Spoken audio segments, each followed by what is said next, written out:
Hello everybody, welcome to Snyder's Inc. And today we got a Nexpo video. I haven't done one involving him. I think the last video I did of his was the darkest disturbing things from around the internet, I meant. And I haven't done them in a while. It's been a long time since I reacted to something Nexpo did. But he released a thing about 11 months ago. I've been meaning to do it, but I keep getting new stuff that pops up that takes my attention away. But this one I'm going to react to is called The Darkest Lost Media Volume 1. And we go get right into this. Ladies and gentlemen, hit the like button. Hit the subscribe button. Comment what you think down below. Let's go.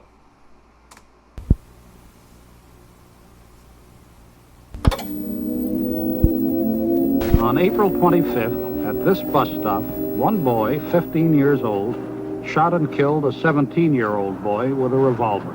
WXLT-TV, Channel 40, Sarasota, Bradenton.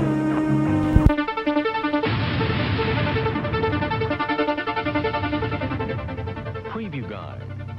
Lost media is a topic that I have been enamored by for years, yet have surprisingly not formally gotten into. The thought of disturbing TV broadcasts, audio and VHS footage that have been lost to time is fascinating, and the links that people go to find them is incredible. So much dark and disturbing content has existed even before the internet, and the aim of this series is to dive into them, their search, and their stories, because, as it turns out, I will admit, there's a hell of a series. There's a hell of a thought process. Lost media. Media that's been going on that's just gone lost into the world. Like, that is a brilliant thought process. A brilliant idea. He's only done this one. He has done another one since. So I'm curious if there's more he's looking for. Because I want to react to more of these. Some of the darkest lost media out there seems to have always existed among us.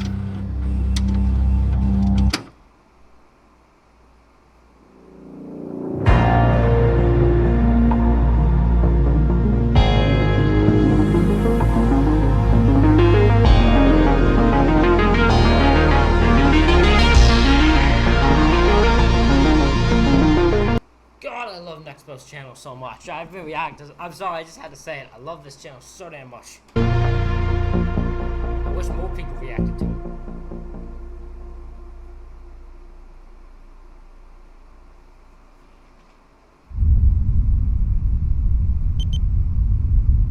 The devil hidden within them.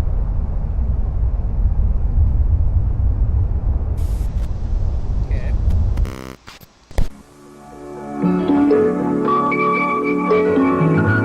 The following is a presentation of the Christian Television Network. The Christian Television Network? I never knew that was a thing. I shouldn't be shocked, but I am.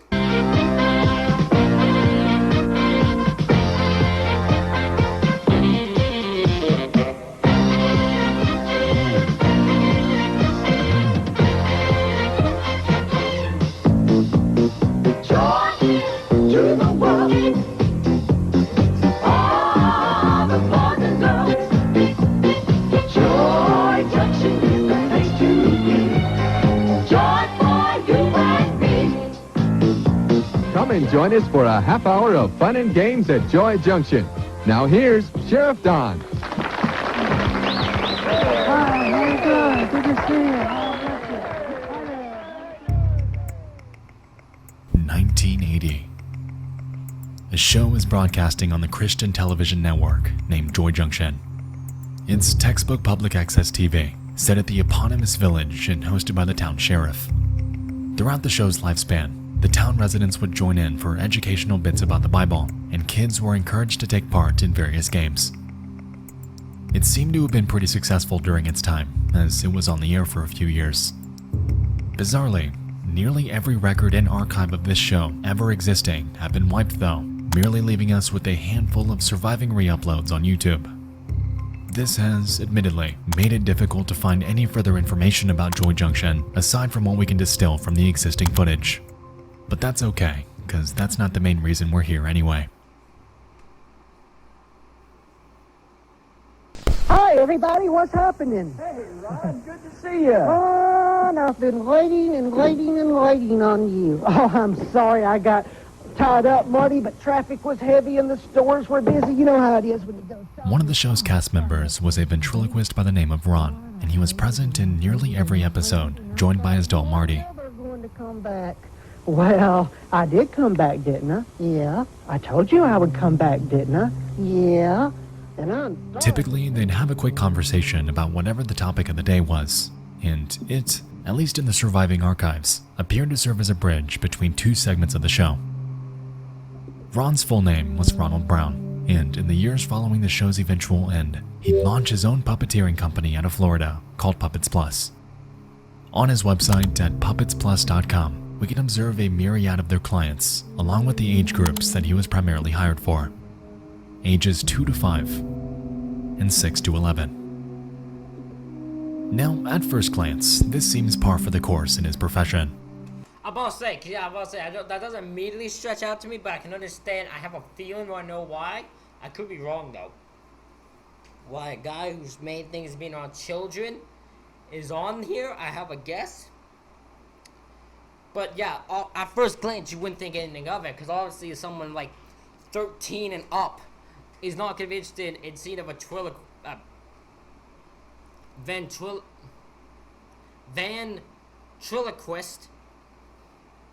Jesus, a guy with puppets. The guy with puppets. They ain't gonna be interested in seeing him unless they're like someone like really known for it. They're not gonna want a birthday party with that there. Children's entertainment was his forte. However, it's when we back up and take a look at Ronald as a person when things begin to sour. You see, throughout the years, Ronald had a strange dynamic with children. For instance, in 1998, he was pulled over for a traffic violation and was found to be in possession of boys' underwear. His excuse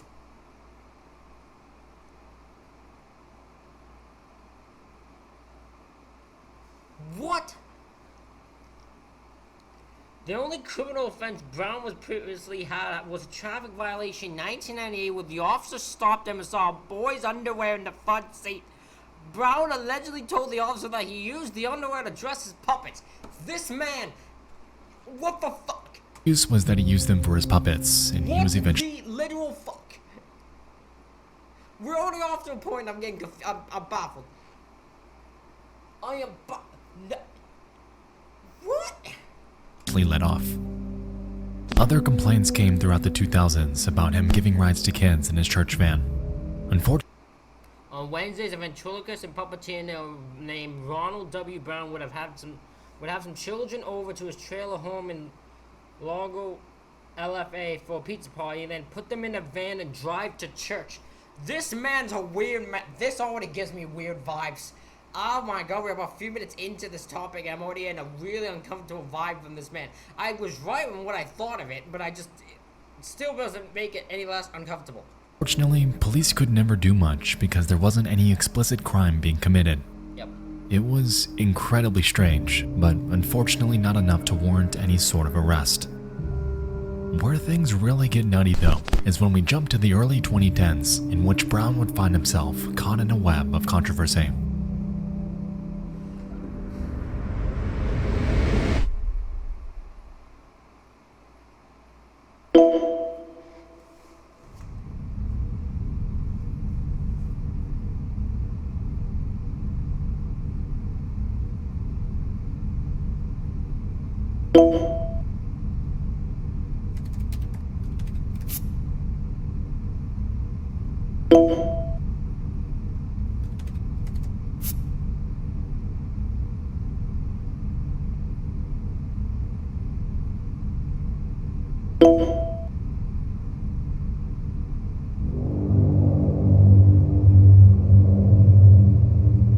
In May of 2012, a man named Michael Arnett was arrested after a sting operation.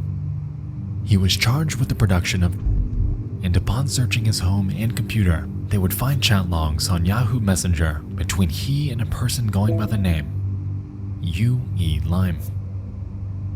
As it turned out, Arnett would produce these images and distribute them to various others online from the username CK3666, Sweet Talker Linda, and Calf Keeper 2. you'll notice that Yui Lime was outward about their desires. They expressed interest in cannibalism, torture, sexual assault, and all of it was directed towards children, even as young as 2. The catch here, though, is that Yui Lime wasn't just a random person. It was Ronald Brown. These two are so fucked in their head. What? How do fucked up people like this exist? What fucks me up is how are fucked up people like this able to always get around children? They're always so good at hiding themselves that it makes me sick. And they're always around children. They're always near children at all times, usually. They use their profession is usually around children. It is so messed up how they're able to do this. It makes me sick to my fucking stomach. And I hate it with every fiber of my being. Oh. His secret online alias in which he'd express his fantasy about the kids he surrounded himself with daily. Let me remind you that this was a man whose entire career, entire life, was centered around associating with kids. Someone who was, at one point, on television in front of thousands. To say that these chat logs were a bad look would be putting it lightly. And yes, the messages you're seeing are straight out of the official case file.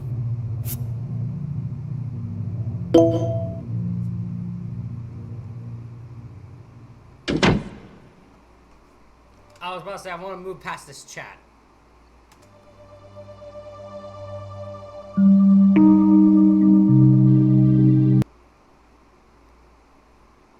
I'm sorry you all had to see that. That was disgusting for me even to look at. I seen that chat. I didn't want to read that chat. I didn't want to know that chat existed. I didn't need to see that at all. I apologize so much for all of you. I literally am sorry for this. This is one of those few times I did not watch this. I wish I did. I would not have reacted to that part. I would have not even I would have skipped right over that. I didn't know that was... That legitimately made my stomach turn. My stomach is not feeling great right now because of that. Oh, I'm so sorry. I am so fucking sorry. After corresponding with Yahoo.com, authorities were able to track down Ronald Brown and tie his username to a profile on a necrophilia website named cutedeadguys.net. Ronald's... Of course there's... I don't know why I'm shocked. Of course there's a site. Of course there is. profile has been lost to time. However, through his own case report, we're able to find details describing it. On this site, his bio read, No, he didn't. No, he did not say this. No, this mother... Oh my god. I love them young and dead. I enjoy them fresh, but I like seeing them displayed in their caskets too. Please. Please. I hate these fuckers. Oh my god, my stomach. I can't. Oh my god. I love them young and dead. I enjoy them fresh, but like to see them displayed in their casket too. And a few snippets from his post history. I like the blonde boy. Would love to snuff him. Very hot pics. That boy looks dead. I like that one. I'd love to kill them. I'd love to kill them. Please, no, make me want to kill. Fucking hell. Get Ronald Brown into a fucking in jail and never let him out of jail. It's safe to say that at this point, there was more than enough to warrant an arrest. Absolutely. And on July 19th of 2012, that notion would finally become a reality. Federal marshals arrested a Largo man for possessing and conspiring to kidnap a child. They say he was a puppeteer. What? He planned to kidnap a child? I don't know why I'm surprised. He said he wanted to kill children, so I don't know why I'm surprised. But like, holy shit. here who perform for children in the Bay Area. News Channel 8's Yolanda Fernandez has been following this story for us. She's joining us live tonight from Pinellas County. Well, Keith, 57-year-old Ron Brown is here in the Pinellas County Jail tonight. Federal investigators say it was his gruesome and very graphic online chat with the known...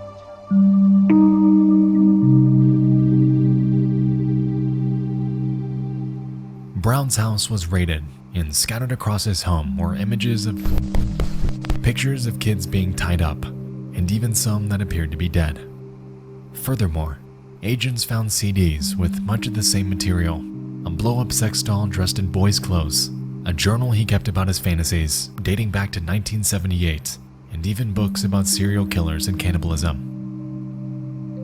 He was eventually found guilty of possession of and was sentenced to 20 years in federal prison with a lifetime of supervision thereafter. Had he lived out his full sentence, he would be out sometime in 2033.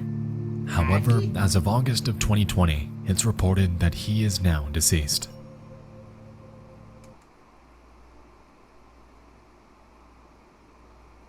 Okay, so he's dead. He's dead. I don't have sympathy. I don't have sympathy for him. I'm glad he did. Save some children, because clearly I don't think he was a guy that would have stopped what he was doing. Thank God he's no longer around. I never thought I'd say that about people, but there's some people I just... He's one of the ones where I'm like, I'm more glad he's dead than alive. My heart goes out to the children who had to suffer for the pleasure of this monster and all of those who associated with him. For his entire life, he was calculated and knew what he was doing. His career, his church fan favors, his company parties, all a front for some of the darkest desires imaginable. In hindsight, I understand why Joy Junction's records were wiped. It was a show with a good premise and good intentions, I won't deny that. However, now bears a reputation forever stained by the devil, hidden within them.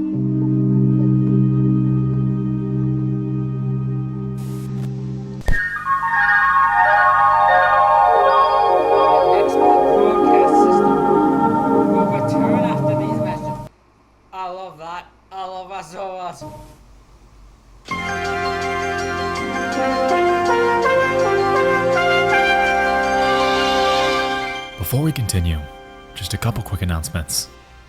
First off, I'd like to formally announce my second channel, called Nexpo After Hours.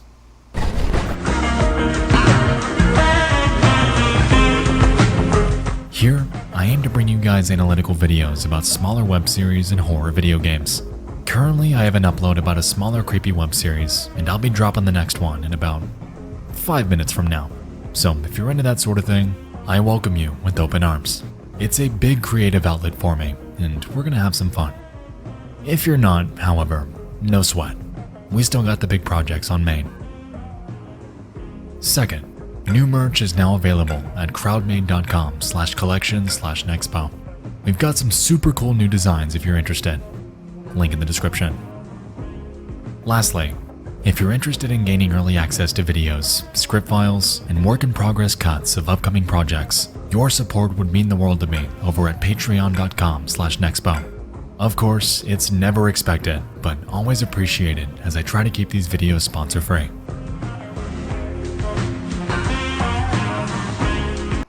I was thinking about starting a Patreon, but I feel like I would be just wasting people's time. And I don't want to just make people, make people feel like they need to give me money to support me, because I don't want any of your guys' money. I want YouTube's money. I'll take all of YouTube's money. I don't care about YouTube's money at all. But I want YouTube's money. I don't want any of your guys' money. Your support and just watching my views is all I need.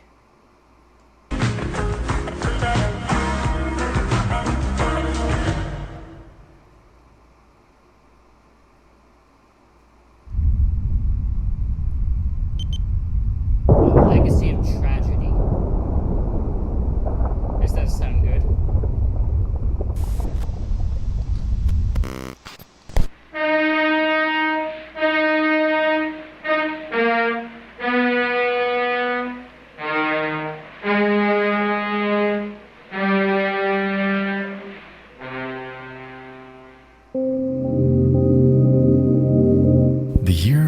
1928, and a romantic disaster film about Noah's Ark hits theaters. 1928. Directed by a man named Michael Curtis, it premieres during a transitional period between silent movies and talkies, or films with actual spoken dialogue. Because of this, it's mostly regarded as a hybrid film with long scenes being played over music, and with it comes a healthy dose of extensive criticism.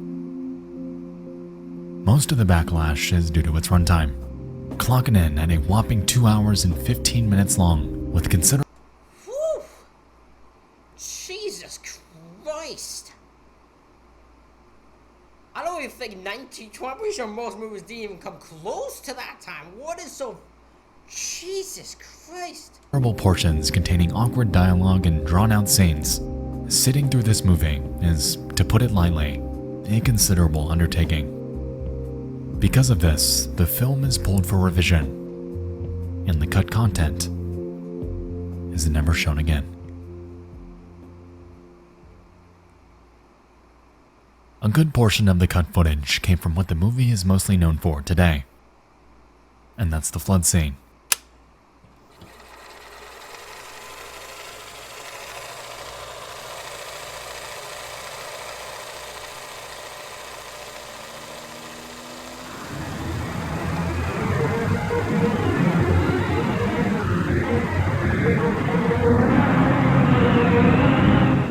In it, we can observe a slew of actors fighting their way out of a crumbling temple and towards the Ark to stay alive. It's a grandiose set with a lot going on, and keeping in mind the time period, all of this was pulled off with practical effects. These people were, legitimately, submerged. Oh, there's no way you could do that without casualties happen. There's literally no way you could do that without casualties happening. Oh, God. I mean, that's 1928 for you, right? I bet you that was looked at normally. They didn't even think anything else of it. That is insane. I'm not even surprised that it happened. It's not like if it happened like recently, like even 1990s or 2000s, something like that. I'd be like, what? We clearly could have known that in 1928, they didn't know what, they were just figuring out movies. They don't know what they're doing.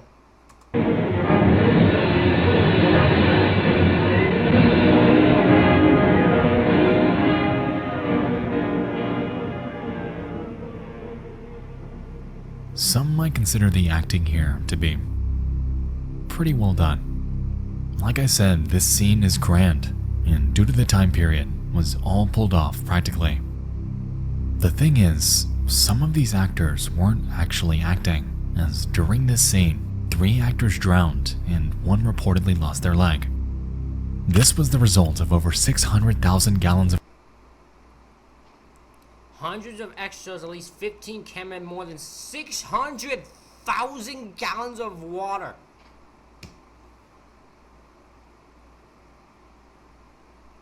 Holy shit, that's a lot of water to dump on a bunch of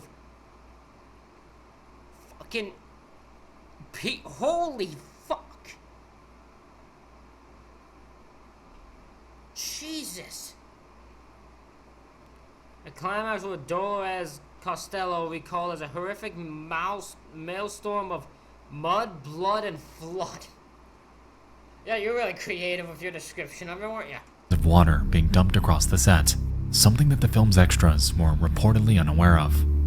It's been reported that, before filming commenced, Michael Curtis was warned against putting so many people in danger.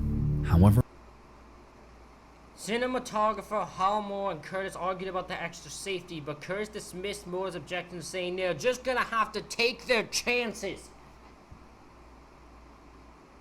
This is how death happens right there, that line. They're just gonna take the chances. We're just gonna have to hope no one dies when we dump a bunch of water on them, alright? That's just what we're gonna have to do. I bet you none of these people went to jail, but they all deserve to. he shrugged it off, Especially Curtis. claiming that the extras were expected to be prepared for anything, and that, quote, they're just gonna have to take their chances.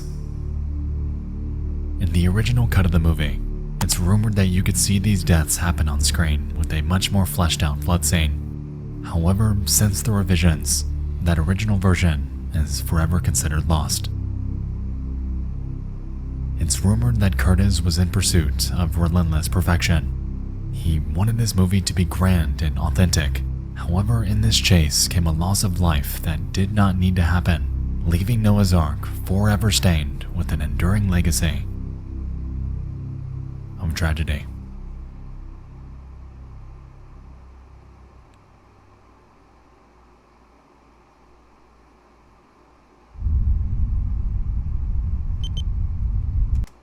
I need to go back a bit. I missed a part. I missed from this on. I wasn't fully able to listen, so we're going back. My apologies. And quote, "They're just gonna have to take their chances." In the original cut of the movie, it's rumored that you could see these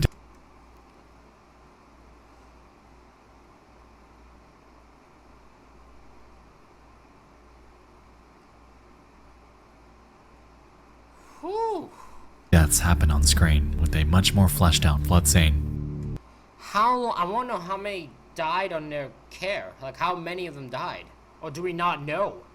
However, since the revisions, that original version is forever considered lost. It's rumored that Curtis was in pursuit of relentless perfection. He wanted his movie to be grand and authentic.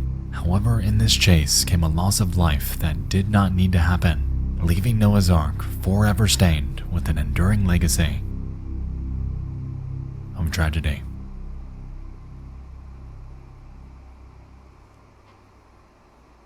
Unbelievable.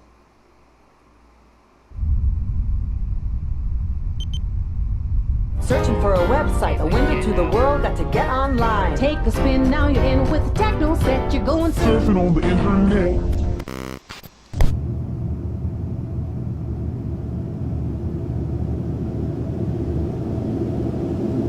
On the 2nd of July 2014, an ad was made on Craigslist.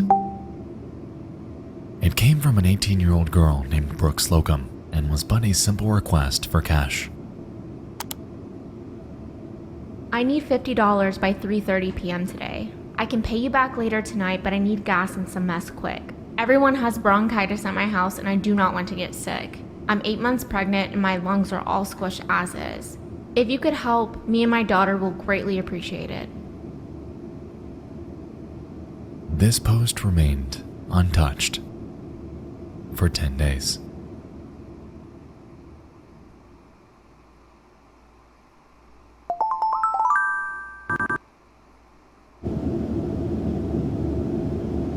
At 10:08 p.m. on the night of July 12th, Slocum receives an email from a man going by the name Mike's Hard.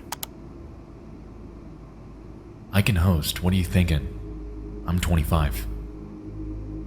This was a reply to other, separate ads that Brooke made around the same time period, in which she would solicit sex for money. According to her friends, it wasn't willingly, as her then boyfriend, 25-year-old Charles Oppenheer, would coerce her to do this. I know what this is. I know this one. It was his face. I recognized his, unless I'm wrong and I'm thinking of something else, I recognized his face. I think I know what this is, and this is fucked up. This is fucked up, this one. But I think I know this unless I'm thinking of something else. I'm pretty sure I know what this is. While accompanying her during these meetups. Reluctant, Slocum responds 20 minutes later.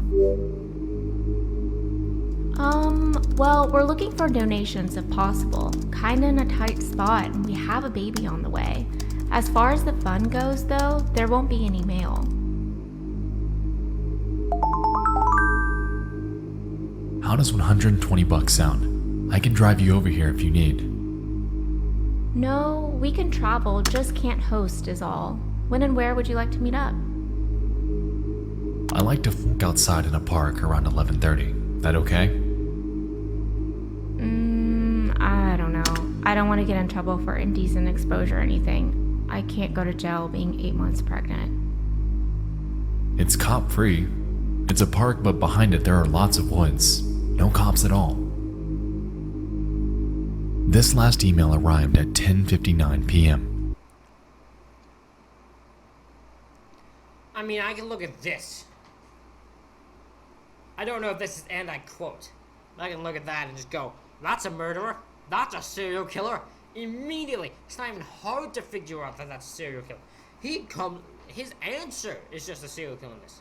And as we can see, Mike's Hard was keen on meeting that same night. Needless to say, Slocum ended up accepting, and their trip to Gazon Park in Wyoming, Michigan was on.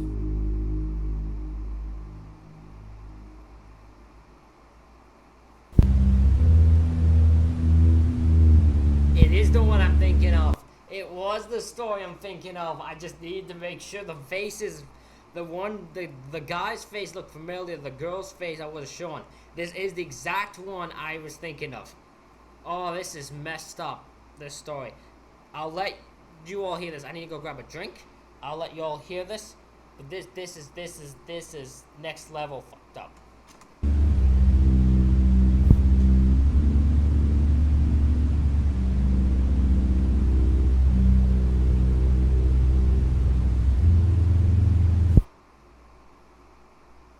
It's midnight.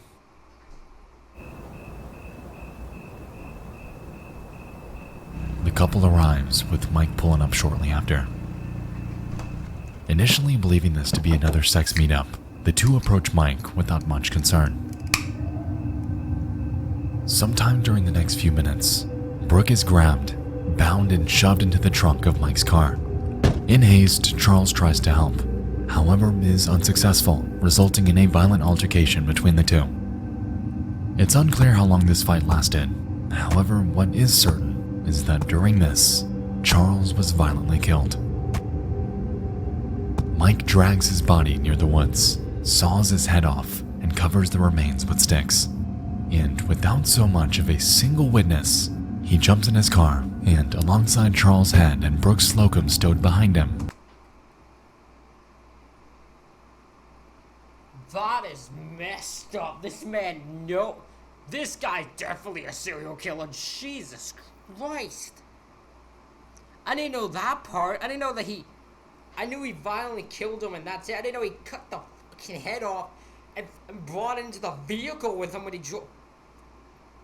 What the fuck? Drives off into the night.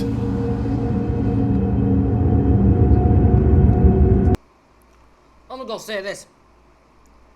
This is the darkest video I've ever watched so far. I've seen some dark shit. Two stories I've already here have made my stomach react weird. This is already gonna get. This is the darkest video I've actually ever reacted to. I swear.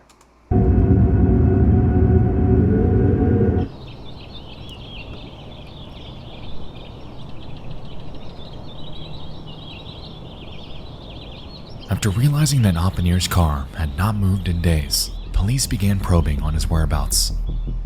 When asked, his parents drummed up nothing, his work nothing. No one knew where he was, but his car was there. And so they began searching the park on July 17th, 5 days after the incident with Mike's Hard. Upon scouring the wooded area that lined its back end, they then discover a headless body under some brush. And it was later identified as Charles Oppenhier.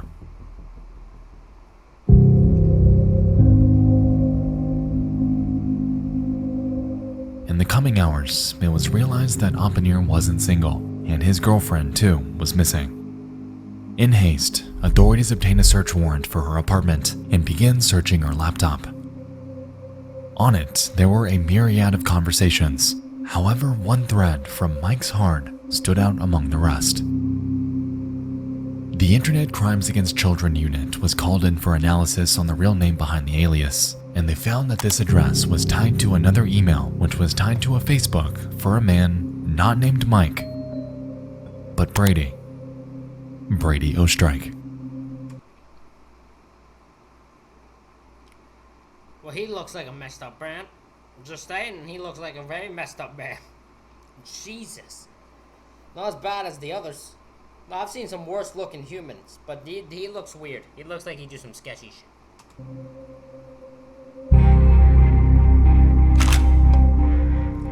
They stake out near his home while they await a search warrant. there wasn't enough evidence for an arrest warrant by this point, so that was a frustrating roadblock. The hours ticked by without much happening. However, around 9 p.m. on the night of July 17th, Brady would be spotted jumping into his car and leaving his home. A few moments later, he's stopped by a nearby officer. Before they could get to him, though, he takes off, leading to a grueling pursuit.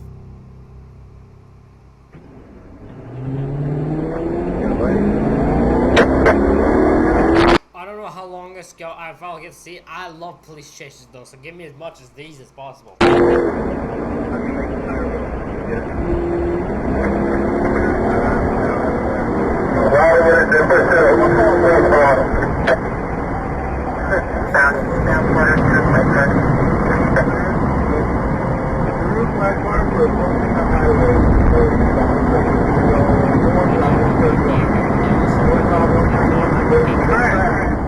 Eventually, he loses control and crashes into a cement barrier. As the officers pull up for apprehension, however, he on the head and falls forth to his death. Man killed himself before he could be caught. And that doesn't tell you you're guilty. I don't know what else does.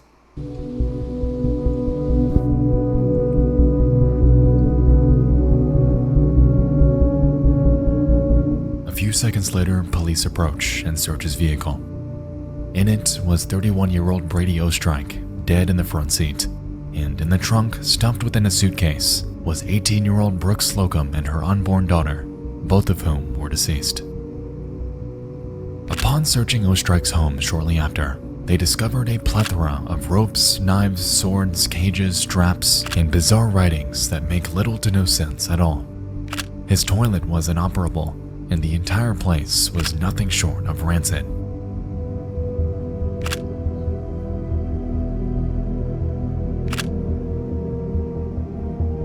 Most interesting of all, however, was the discovery of cameras. As it turned out, he had them all over his home so he could document his actions.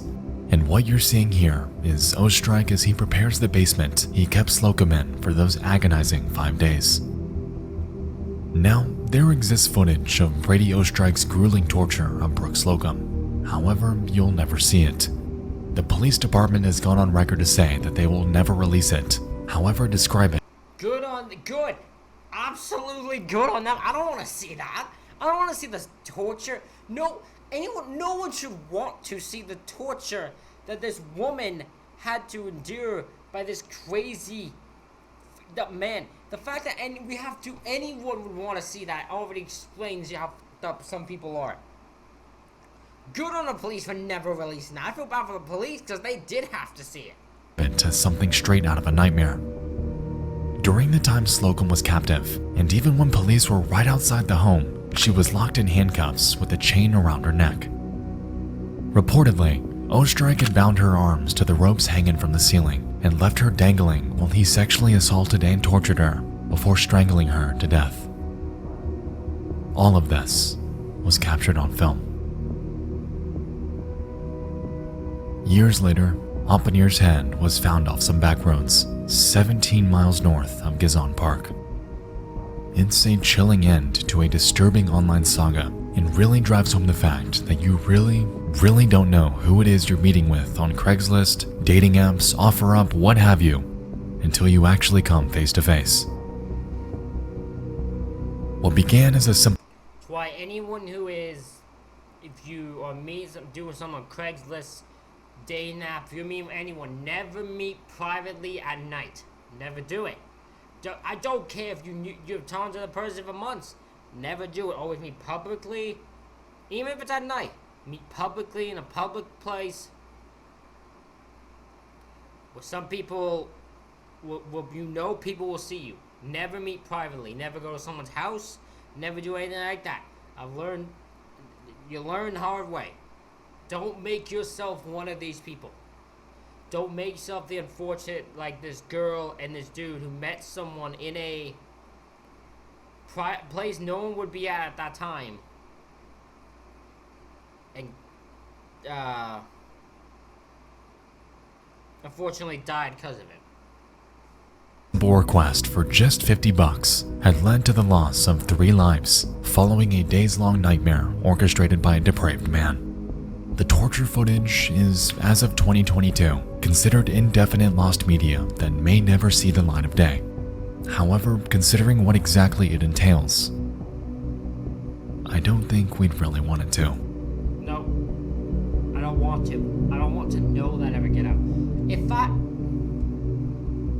I would be sick to my stomach, not even seeing it. I'd be sick to my stomach to know that got released, because I like, so some people are probably gonna enjoy watching that, which is so fucked. It already makes me sick to my stomach to know what he planned to do with the footage if he ever got it.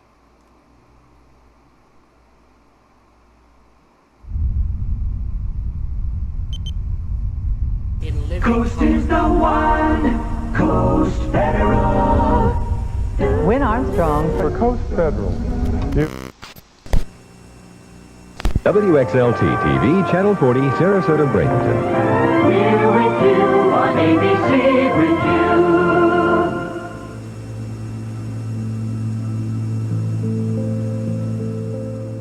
The year is 1972. And a reporter named Christine Chubbuck eagerly lands a job at WXLT Channel 40 in Sarasota, Florida. Initially hired as a reporter, she was reassigned to a spot named Suncoast Digest, a local affairs segment that ran at 9 a.m. every Saturday. During her time there, she'd become attracted to a fellow reporter named George Ryan and would seek his attention by baking him cakes and expressing a desire to hang out. When she realized that he was already romantically involved with another coworker, however, it was detrimental to her self-image, as Christine historically had difficulty finding love. According to her family, I know that feeling, even though she's like probably older than me. I know the feeling of that. She'd go on dates with various men throughout the years, however had trouble connecting socially with them. On top of this, by 1973, Chubbuck underwent surgery to have one of her ovaries removed. And as a result, her doctors began to pressure her, claiming that if she wasn't able to conceive within 2 to 3 years thereafter, she may never be able to.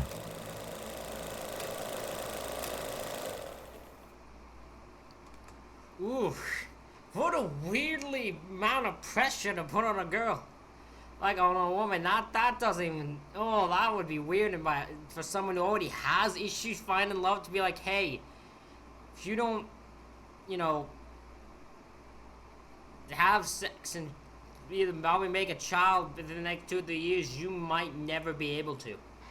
Like, that's so fucked up. That's gonna The following program is brought to you in living color on NBC.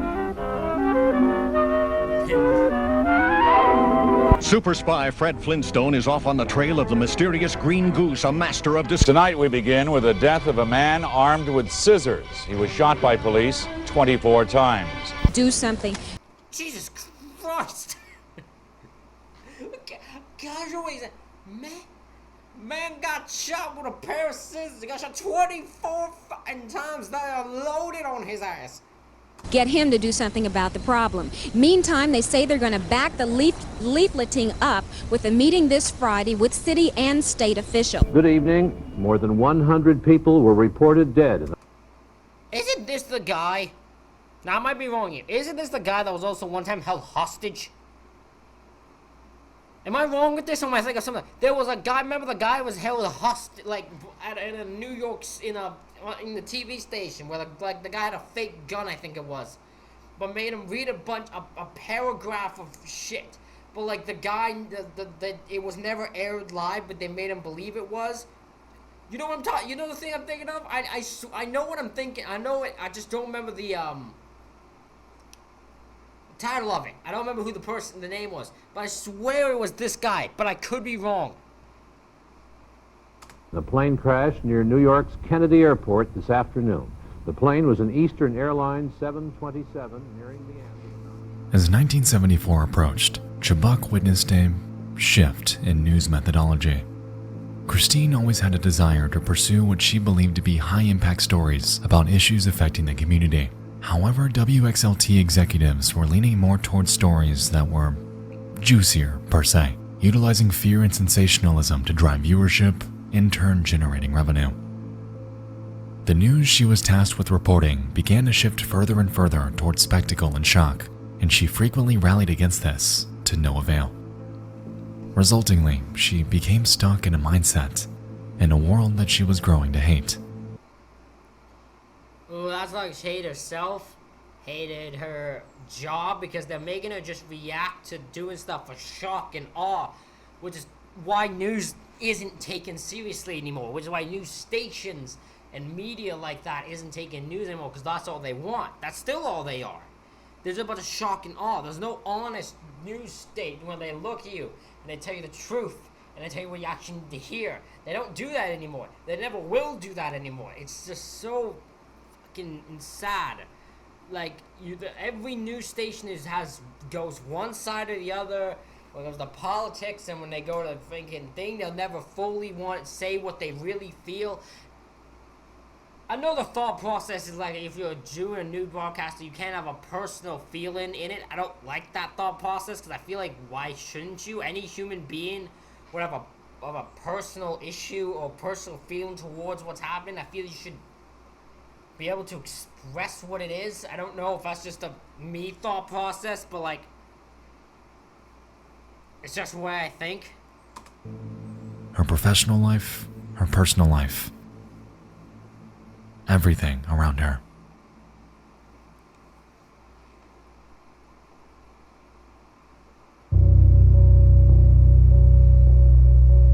Good evening, I'm Steve Newman, and this is Channel 40 Weather Watch. It's going to be even cooler tonight than tomorrow night than tonight. The reason for this, with the passage of the cold front today, when we picked up some showers, skies have cleared very nicely.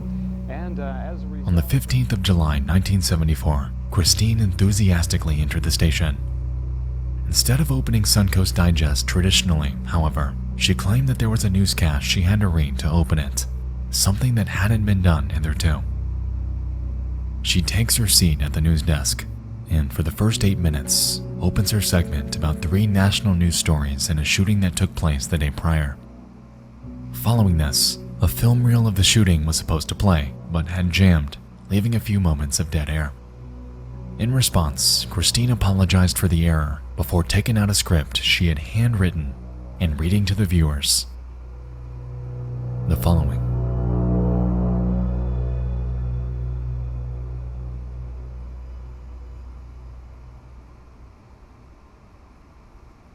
The following audio is believed to be authentic and was discovered on April 9th, 2021.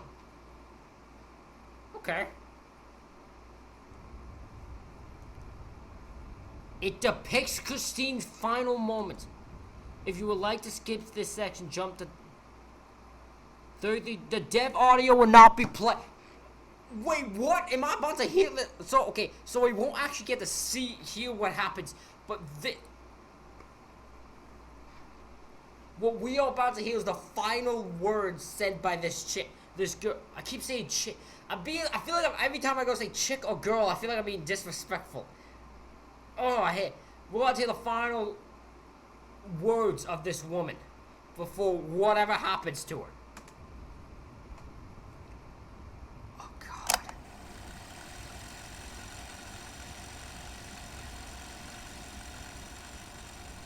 Adding substantially to those statistics.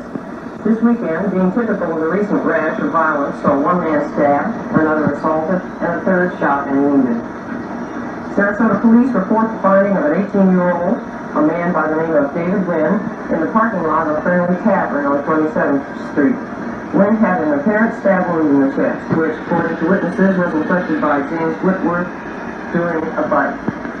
Police charged Whitworth with aggravated assault. Wynn is in satisfactory condition at Sarasota Memorial Hospital. The second attempted armed robbery in a week has involved law enforcement officers from both Sarasota and Manatee counties. Last week, teenage gunmen held up the highway bar and, after a shootout and high-speed automobile chase, held a family hostage and finally were nabbed by Sarasota Sheriff's deputies. Early Sunday morning, the Beef and Bottle restaurant north of Sarasota Bradenton Airport on US 41 was the site of an attempted armed robbery and shooting. TV 40 News... This just feels like business as usual to her. So my curiosity is what actually ends up happening next. And Bob Peterson was on the scene shortly after it began, and he filed his report. Sorry, for those of you who saw Late Night Weekend News Watch last night, we did have a film report and a commentary by Bob Peterson. Unfortunately, we had technical difficulties and cannot bring it to you now. However, News Watch tonight at 5:30, and we'll have that story for you then. As of this morning, Grace Foster, who was shot in that incident, is in satisfactory condition at Sarasota Memorial Hospital. In keeping with the WXLT practice of presenting the most immediate and complete reports of local blood and guts news, TV40 presents what is believed to be a television first. In living color, exclusive coverage of an attempted suicide. No, she did. No. What about her?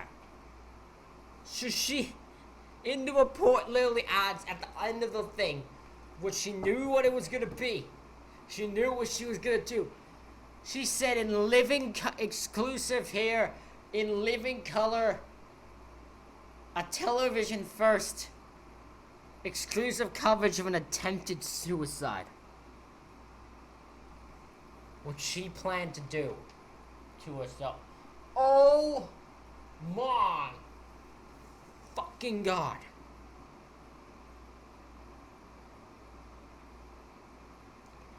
I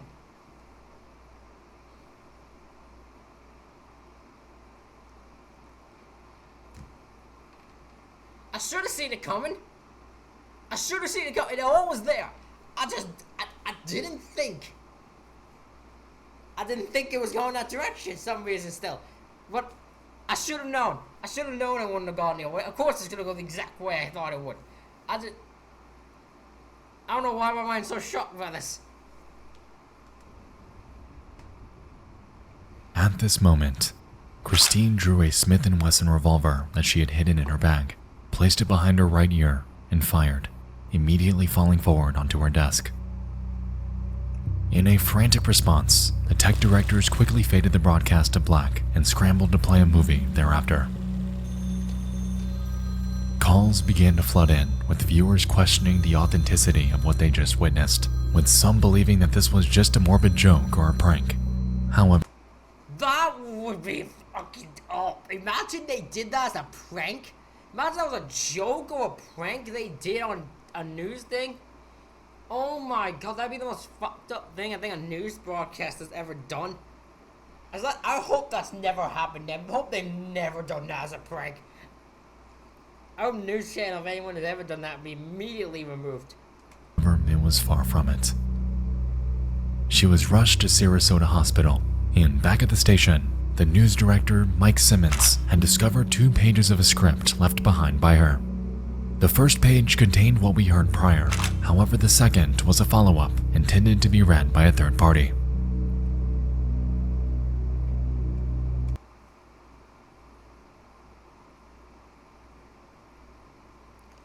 Wait a minute, so she wrote a follow-up that she wanted people to say, or she wanted them to say to the people. She wrote a follow-up they wanted. That's what? Today, Christine Chubbuck during a live broadcast. She was rushed to Sarasota Memorial Hospital, where she remains in critical condition. That's insane she wanted them to say that right afterwards. Like, unbelievable. Surprisingly, Christine's prediction turned out to be correct. Not only because she was at that very hospital, but because she remained in critical condition for 14 hours until her eventual death. Christine's body was cremated and spread in the Gulf of Mexico, marking the end of a life full of despair.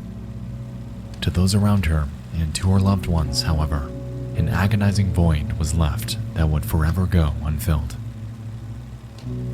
Reportedly, only one tape of this incident existed and was kept by Bob Nelson, the station's owner. After his death, his wife Molly would inherit it before handing it over to a law firm for good. As of now, this is where it lies, and for the foreseeable future may never see the light of day. This is another one that doesn't need to be seen. I can understand maybe the thought process, because this could be a story you wouldn't believe unless you saw it for yourself, you know what I mean?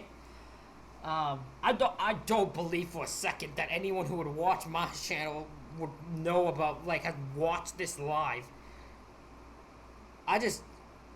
God, I want to imagine the experience of watching that live.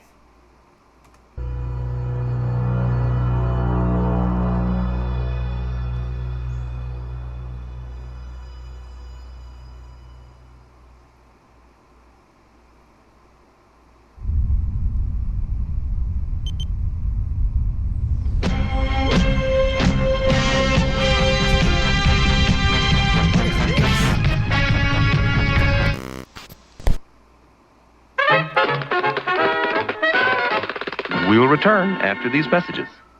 Good morning. To preface this last entry, I'd like to state from the outset that the following could be absolutely nothing. The answer could be completely mundane. However, the footage in this section has personally stood out to me because of how bizarrely out of place it is and how little info there is about it. I was gonna put it in the next disturbing things, however, I think it fits better here. Let us begin. It's the 1980s.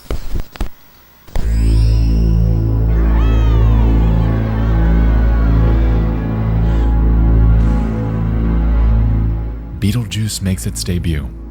Journey, Survivor, Guns N' Roses, and our favorite Rick Astley are on the airwaves. And over on a stand-up comedy show named An Evening at the Improv, a child actor turned musician named Corey Feldman is world premiering his latest track, Something in Your Eyes. Okay, ladies and gentlemen, I'm going to start the show off tonight a bit differently than usual. What I'm going to do is I'm going to world premiere my song that I just finished writing and producing with Michael Damian for my new movie, Dream a Little Dream, with Jason Robards. It's called Something in Your Eyes. I'm going to do it right now.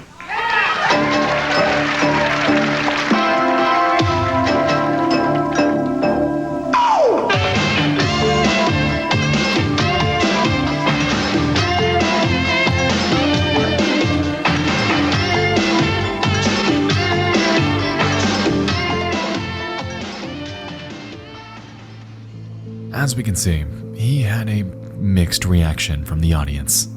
Clearly lip-syncing and taking inspiration from Michael Jackson, he employs dance moves in a musical style that attempts to emulate them. Upon looking through comments about him on YouTube, it's clear that history hasn't exactly been kind to Feldman. But that's beside the point.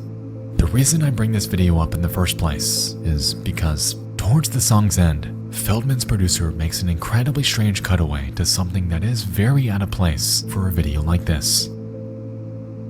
Have a look.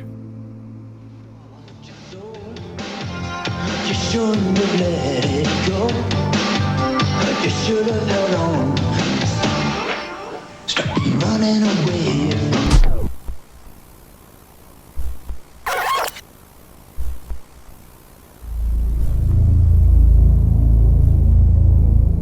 What is this? And why is it here? Nowhere in this song does Feldman make any sort of mention about a woman being bound to a pool table. And after performing a cursory scan of his other music videos, cutaways like this never happen again. This seems eerily out of place, and discussion about this is painstakingly few and far between. The only mentions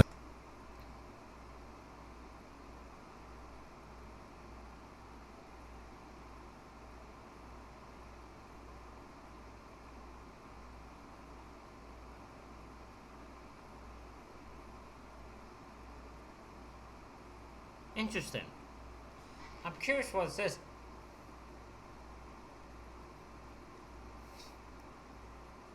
I was gonna say something, but never mind. Actually, I was gonna say something. I'm just gonna leave it. I had a thought in my head, but I'm not gonna say it. Despite the fact the person I would be thinking of, I was gonna say about does not watch my thing. I'm just not gonna say anything about this. What I was thinking, but this is This is weird. Yeah, that's a weirdest cut. That's a weird random cutaway. That's just so bizarre. It would throw me off this entire. Like if I saw that randomly without knowing context, it would. Well, there is none at the moment. But like if I saw that without just randomly watching the video, not on here, I just watched this video and that happened, I would throw me so off. I don't think I would even remember what I just watched. I could find about it were from Reddit and a few YouTube comments. However, none of them garnered much attention, and Have you ever guys heard of the legend associated with this performance? At 1:51, there's a brief pause in the song where we see a 2-second clip of a woman at Hydro Blue. At the time of the film, one of the producers of the show is responsible for a string of rapes and murders in the LA area, and he was alleged to have filmed most of his act with some sick memento. The story of this clip is that a woman was taken from one of his snuff films, a way to show off his work. He was caught 2 years later but committed suicide before he could face trial. Of course, Hollywood, they did everything they could to sweep this under the rug. No one would shine badly on the industry. That's why little to no info can be found online. The woman's video is believed to be 22-year-old Amanda Jane Rowley from Jacksonville Beach, Florida, who went missing in 1987, 2 years prior to the performance. She was let to have run away from home and traveled to California where she ran to a producer whose name is only known as Dan. There was no way this is true. I don't believe this for a second. No, I don't believe that's just someone coming up with some random shit. There's people come up with shit all the time. There's no way this is real. their sources are pretty much non-existent. Yeah. With that being said, let's circle back to the footage so we can break it down ourselves. As we can see, the video of this woman was patched in post-production. Unlike the other cutaways that happened prior, this one has a different border. It's in black and white, and seems to be slightly lower quality than his music video. In the footage, we have a woman with brown or black hair tied up on each corner of the pool table, is in what appears to be a small room with a swinging light above her, and seems to be moving because of discomfort. To me, this footage could be one of three things. Either it's a scene from an obscure movie, a cut of a film, or it could be from a legitimate film. Numerous commenters suggest this potentially were from a film, but their claims are unsubstantiated. It literally can be from any of those three. Legitimately, it can be from any of them. Personally, I believe it's one of the first two, given how obvious this cutaway is on something that's been seen by hundreds, if not thousands, of people. If this were truly as sinister as it's been rumored, it would be a pretty stupid move to put it there. Regardless, this cutaway is one of the weirdest edits I have ever seen, and I'm still struggling to drum up a reason as to why it's there in the first place. I'm curious if you know anything about this, if you've seen it before, if you've heard about it, anything. This is a weird little mystery, and this is where I'm calling for your help. Who is the woman on the table?